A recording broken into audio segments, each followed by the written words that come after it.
ಇನ್ನು ಕೇಂದ್ರ ಮಂತ್ರಿ ಕುಮಾರಸ್ವಾಮಿ ಅವರು ಕೂಡ ಸಾಕಷ್ಟು ಕ್ಷೇತ್ರದಲ್ಲಿ ಹೋಲ್ಡ್ ಇತ್ತು.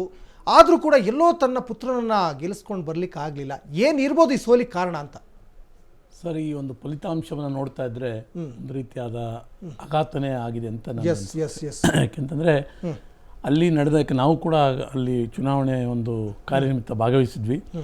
ಅಲ್ಲಿಯ ಒಂದು ಮತದಾರರ ಮನಸ್ಸು ಒಲವು ಎಲ್ಲವನ್ನು ಗಮನಿಸಿದಾಗ 100ಕ್ಕೆ 100 ನಮ್ಮ ನಿಖಿಲ್ ಕುಮಾರ್ ಎನ್ ಡಿ ಅಭ್ಯರ್ಥಿ ಆಗಿರ್ತಕ್ಕ ನಿಖಿಲ್ ಕುಮಾರಸ್ವಾಮಿ ಅವರು ಗೆಲ್ತಾರೆ ಅಂತಕ್ಕಂಥದ್ದು 100ಕ್ಕೆ 100 ಒಂದು ನಿರೀಕ್ಷೆ ಇತ್ತು. ತಿಮ್ಮೇಗೌಡ್ರೆ, ಇನ್ನೊಂದು ವಿಚಾರ, ನಿಖಿಲ್ ಕುಮಾರಸ್ವಾಮಿ 2 ಸೋಲಾಗಿತ್ತು.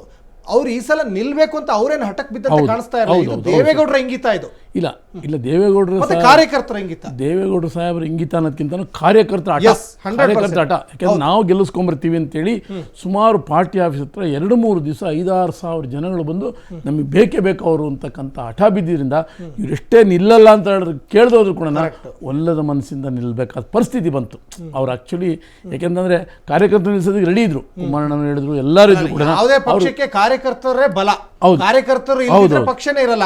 ಅಂತದ್ರಲ್ಲಿ ಕಾರ್ಯಕರ್ತರೇ ಕರ್ಕೊಂಡು ಬಂದು ಅದೇ ಈಗ ನೋಡಿದ್ರೆ ಏನಾಗುತ್ತೆ, ಇವರು ಇವತ್ತು ಬೈ ಎಲೆಕ್ಷನ್ ಏನಾಗುತ್ತೆ, ಅಧಿಕಾರ ಇರ್ತಕ್ಕಂಥ ಸರ್ಕಾರದ ಕಡೆ ಒಂದು ರೀತಿ ಒಲವಿರ್ತದೆ. ಜೊತೆಗೆ ಇಲ್ಲಿ ನಡೆದಿರ್ತಕ್ಕಂಥ ನೋಡಿದ್ರೆ ಪ್ರತಿಯೊಬ್ಬ ಪಂಚಾಯತಿಗೊಬ್ಬರು ಮಿನಿಸ್ಟರ್ನ ಅವರು ನೇಮಕ ಮಾಡಿ ಹೇಗಾದರೂ ಮಾಡಿ ಯಾವುದೇ ರೂಪದ ಯಾವುದೇ ರೀತಿಯಲ್ಲಾದರೂ ಸೇರಿ ನಾವು ಆ ಚುನಾವಣೆಗಳನ್ನು ಗೆಲ್ಲಬೇಕು ಅನ್ನೋ ಒಂದೇ ಮಾನದಂಡ ಇಟ್ಕೊಂಡು ಅವರು ಚುನಾವಣೆ ಮಾಡಿದ್ದಾರೆ. ಹಾಗೇನೆ ಜೊತೆಗೆ ಹಣದ ಹೊಳೆನೂ ಕೂಡ ಹರಿದಿದೆ ಅಂತ ಕೂಡ ನಾನು ಈ ಸಂದರ್ಭದಲ್ಲಿ ಹೇಳ್ತೀನಿ.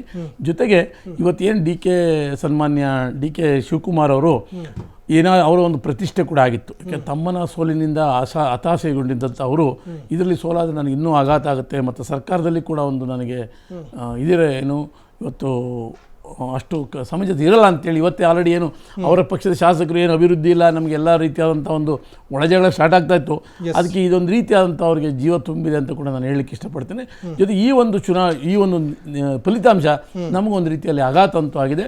ಆದರೂ ನೋಡೋಣ, ಇನ್ನೂ ಇನ್ನೂ 6 ಸುತ್ತು ಇರಬೇಕು ಅನಿಸುತ್ತೆ. ನೋಡಬೇಕು ಇನ್ನು ಯಾವ ರೀತಿಯಾದಂಥ ಕೊನೆ ಮಟ್ಟಕ್ಕೆ ಬರುತ್ತೆ ಅಂತೇಳಿ ಕಾದು ನೋಡ್ತೀವಿ ಸರ್. ಈಗ ಕುಮಾರಸ್ವಾಮಿ ಅವರು 2018 ಮತ್ತು 23ರಲ್ಲಿ ಚನ್ನಪಟ್ಟಣ ವಿಧಾನಸಭಾ ಕ್ಷೇತ್ರದಲ್ಲಿ JDSನಿಂದ ನಿಂತು ಗೆಲ್ತಾರೆ. ಈ ಎರಡೂ ಚುನಾವಣೆಯಲ್ಲಿ ಅವರಿಗೆ ಆಪೋಸಿಟ್ ಕ್ಯಾಂಡಿಡೇಟು ಇದೇ CP ಯೋಗೀಶ್ವರ್. ಇಲ್ಲಿ ಆ ಕ್ಷೇತ್ರದ ಜನ ಅಭ್ಯರ್ಥಿಗಳನ್ನ ನೋಡ್ತಾರಾ ಅಥವಾ ಏನಾದರೂ ಬೇರೆ ಬೇರೆ ಆಫರ್ಗಳನ್ನ ನೋಡ್ತಾರಾ ಅಂತ?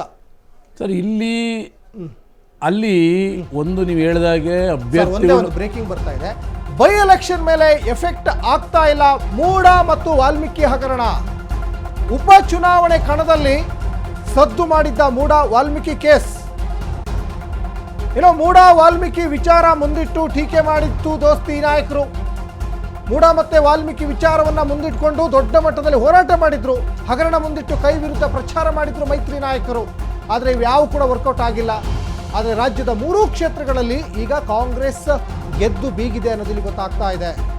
ಕಾಂಗ್ರೆಸ್ಗೆ ವಕ್ಫ್ ಭೂಮಿ ವಿವಾದ ಮುಳುವಾಗಲೇ ಇಲ್ಲ, ಎಫೆಕ್ಟ್ ಆಗಲಿಲ್ಲ. ಅದು ಬೈ ಎಲೆಕ್ಷನ್ನಲ್ಲಿ ವಕ್ಫ್ ವಿವಾದ ಕೂಡ ಸದ್ದು ಮಾಡ್ತು. ಆದರೆ ಅದು ಕಾಂಗ್ರೆಸ್ಗೆ ಮುಳ್ಳಾಗುತ್ತೆ, ದೋಸ್ತಿ ನಾಯಕರಿಗೆ ವರವಾಗುತ್ತೆ ಅಂತ ಮಾತುಗಳು ಕೇಳ್ತಾ ಇತ್ತು. ಆದರೆ ಅದು ವರ್ಕೌಟ್ ಆಗಲಿಲ್ಲ. ಕಾಂಗ್ರೆಸ್ ರೈತರ ಭೂಮಿ ಕಸಿಯುತ್ತಿದೆ ಅಂತ ಟೀಕೆ ಕೂಡ ಮಾಡಿದ್ರು. ಆದರೆ ವಕ್ಫ್ ವಿಚಾರದಲ್ಲಿ ತಲೆ ಕೆಡಿಸ್ಕೊಂಡಿಲ್ಲ. ವಕ್ಫ್ ಅಸ್ತ್ರ ಬಳಸಿದ್ರೂ ದೋಸ್ತಿಗೆ ಹೀನಾಯ ಸೋಲಾಯಿತು. ಉಪಸಮರದಲ್ಲಿ ಗೆಲುವಿನ ನಗಾರಿಯನ್ನ ಕಾಂಗ್ರೆಸ್ ಬಾರಿಸಿದೆ. ಹೇಳಿ ಕೇಳಿ ಬಸವರಾಜ ಬೊಮ್ಮಾಯಿ ಮತ್ತೆ ಕುಮಾರಸ್ವಾಮಿ ಅವರು ಈ ವಕ್ಫ್ ವಿಚಾರದಲ್ಲಿ ಜಾಸ್ತಿ ಮಾತೇ ಆಡಲಿಲ್ಲ, ತಲೆನೇ ಹಾಕಲಿಲ್ಲ ಆ ಕಡೆ ಹೇಳಬೇಕು ಅಂದ್ರೆ. ಇನ್ನು ಬಸನಗೌಡ ಪಾಟೀಲ್, ಯತ್ನಾಳ್ ಮತ್ತೆ BJP ಲೀಡರ್ಗಳು ಮಾತಾಡಿದ್ರು.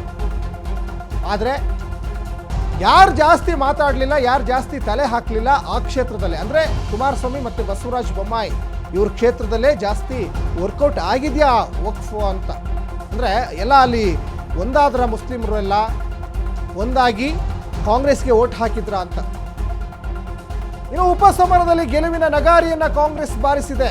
3 ಕ್ಷೇತ್ರಗಳನ್ನು ಕಾಂಗ್ರೆಸ್ ಕಬ್ಜೆ ಮಾಡಿದೆ. ಇದು ನಿರೀಕ್ಷೆ ಮಾಡಿರಲಿಲ್ಲ. ಸಹಜವಾಗಿಯೇ NDA ಬರುತ್ತೆ, NDA ಸ್ಥಾನ ಅದು ಗಿಟ್ಟಿಸ್ಕೊಳ್ಳುತ್ತೆ ಅನ್ನುವಂತಹ ಒಂದಿಷ್ಟು ಚರ್ಚೆಗಳು ಆಗ್ತಾ ಇತ್ತು ಚುನಾವಣಾ ಪೂರ್ವದಲ್ಲಿ. ಹೇಳಿ ಕೇಳಿ ಬಸವರಾಜ ಬೊಮ್ಮಾಯಿ ಅವರು ಪ್ರತಿನಿಧಿಸ್ತಾ ಇದ್ದಂಥ ಕ್ಷೇತ್ರ ಅದು. ಹಾಗಾಗಿ ಭರತ್ ಬೊಮ್ಮಾಯಿ ಈಸಿಯಲ್ಲಿ ಗೆದ್ಕೊತಾರೆ. ಇನ್ನು ಚನ್ನಪಟ್ಟಣ JDSನ ಭದ್ರಕೋಟೆ, ನಿಖಿಲ್ ಗೆಲ್ತಾರೆ, ಹೀಗೆ ಚರ್ಚೆಗಳಾಗ್ತಾ ಇತ್ತು. ಆದರೆ ನೋಡಿದರೆ 3 ಕ್ಷೇತ್ರದಲ್ಲಿ ಈಗ ಕಾಂಗ್ರೆಸ್ ಗೆದ್ಕೊಂಡಿದೆ. ಸಮೀಕ್ಷೆಗಳು ಉಲ್ಟಾ ಆಗಿದ್ದಾವೆ, ರಾಜಕೀಯ ವಿಶ್ಲೇಷಕರ ವಿಚಾರಗಳು ಕೂಡ ಈಗ ಉಲ್ಟಾ ಆಗಿದ್ದಾವೆ.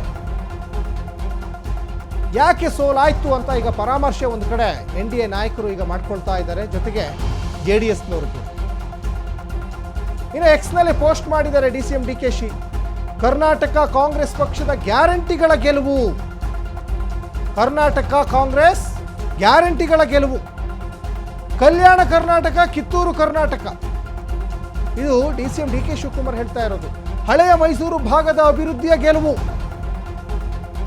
ಕಲ್ಯಾಣ ಕರ್ನಾಟಕ, ಕಿತ್ತೂರು ಕರ್ನಾಟಕ, ಹಳೆ ಮೈಸೂರು ಭಾಗದ ಅಭಿವೃದ್ಧಿಯ ಗೆಲುವು, ಸಮಗ್ರ ಕರ್ನಾಟಕದ ಅಭಿವೃದ್ಧಿಯ ಗೆಲುವು ಅಂತ ನೋಡಿ DCM DK ಶಿವಕುಮಾರ್ ಎಕ್ಸ್ನಲ್ಲಿ ಟ್ವೀಟ್ ಮಾಡಿದ್ದಾರೆ. ಕರ್ನಾಟಕ ಕಾಂಗ್ರೆಸ್ ಪಕ್ಷದ ಗ್ಯಾರಂಟಿಗಳ ಗೆಲುವು.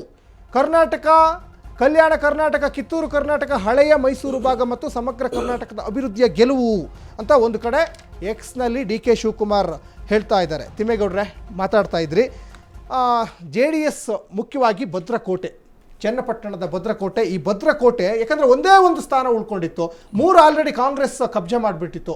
ಮಾಗಡಿ, ಮತ್ತೊಂದು ಕಡೆ ಕನಕಪುರ, ರಾಮನಗರ. ಈಗ ಚನ್ನಪಟ್ಟಣ ಕೂಡ ಈಗ ಕಬ್ಜೆ ಮಾಡಿದೆ.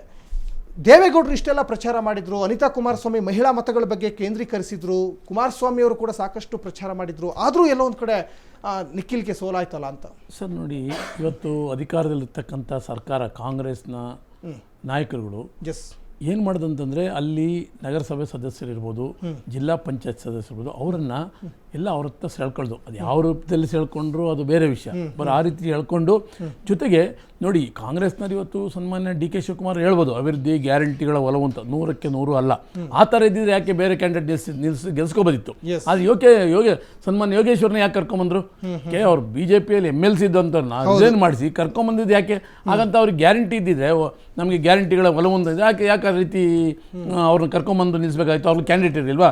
ನಾನೇ ಕ್ಯಾಂಡಿಡೇಟ್ ಅಂತ ಹೇಳಿದ್ರು. ಆಮೇಲೆ ಸನ್ಮಾನ್ಯ DK ಸುರೇಶ್ ಅವ್ರು ನಿಂತ್ಕೋತೀವಿ ಅಂತ ಪ್ರಚಾರ ಇತ್ತು. ಯಾಕೆ ಅವರು ನಿಲ್ತಿಲ್ಲ? ಇದೆಲ್ಲ ಸುಳ್ಳು. ಅಲ್ಲಿ ಏನಾಗುತ್ತೆ ಅಂತಂದರೆ, ಅವರು ಕೂಡ ಸನ್ಮಾನ್ಯ ಯೋಗೇಶ್ವರ್ 4 ಸರಿ MLA ಆಗಿದ್ದಂಥವ್ರು ಆ ಕ್ಷೇತ್ರದಲ್ಲಿ. ಜೊತೆಗೆ ಅವ್ರಿಗೂ ಕೂಡ ಹಳ್ಳಿಯಲ್ಲಿ ಕೂಡ ಅವ್ರದ್ದೇ ಆದಂಥ 5 ಬಾರಿ MLA ಆಗಿದ್ದಂಥವ್ರು. ಅವ್ರಿಗೂ ಕೂಡ ಪ್ರತಿಯೊಂದು ಹಳ್ಳಿ ಮತದಾರರ ನಾಡಿ ಮಿಡ್ತಾ ಮತ್ತು ಹಳ್ಳಿ ಜನಗಳ ಜೊತೆ ಒಡನಾಟ ಇಟ್ಕೊಂಡಿದ್ದವರು, ಲೋಕಲ್ ಲೀಡರ್. ಜೊತೆ ಇನ್ನೊಂದು ಏನಾಯ್ತು ಅಂತಂದರೆ, ಅವರು ಕಾಂಗ್ರೆಸ್ಗೆ ಹೋದಾಗ ಮೈನಸ್ ಆಯಿತು ಅಂತ ನಾವೆಲ್ಲರೂ ಭಾವಿಸಿದ್ವಿ.